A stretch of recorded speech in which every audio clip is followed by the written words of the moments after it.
I understand where people are today. People tell me all the time, I can't afford to tithe. I understand. Then the other persons will tell me, I'm afraid, and I understand. So when people come to me, they ask me, Pastor, how much should I give?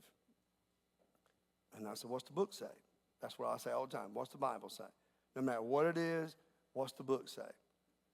And they'll tell me. They say, but I can't. Here's what I tell them all the time. I just want to sit down for a second. I tell them, start somewhere. Just start. Just start somewhere. Just start somewhere. You know what will happen? There'll be people before this series that will testify to that they started, and then they started giving their money, and they gave exactly what they could give, and it got better.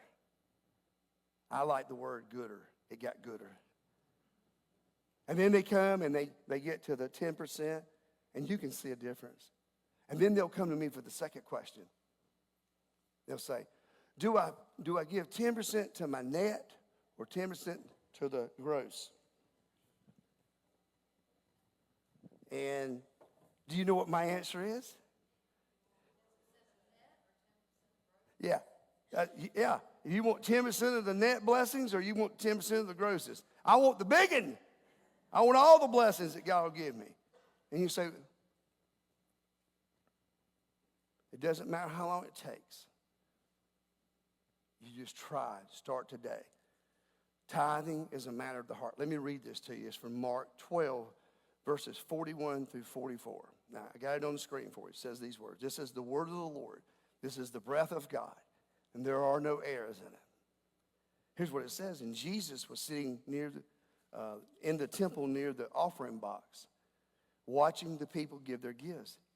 And he noticed that many rich people were giving a lot of money.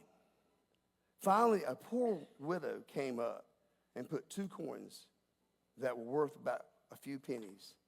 And Jesus told his disciples, they gathered around and looked at him, and he says, I tell you that this poor widow has put in more than all the others. Everyone else gave what they didn't need. She gave everything she had. Now, she didn't have a few cents, but it was more than the others. And it lives on and on and on.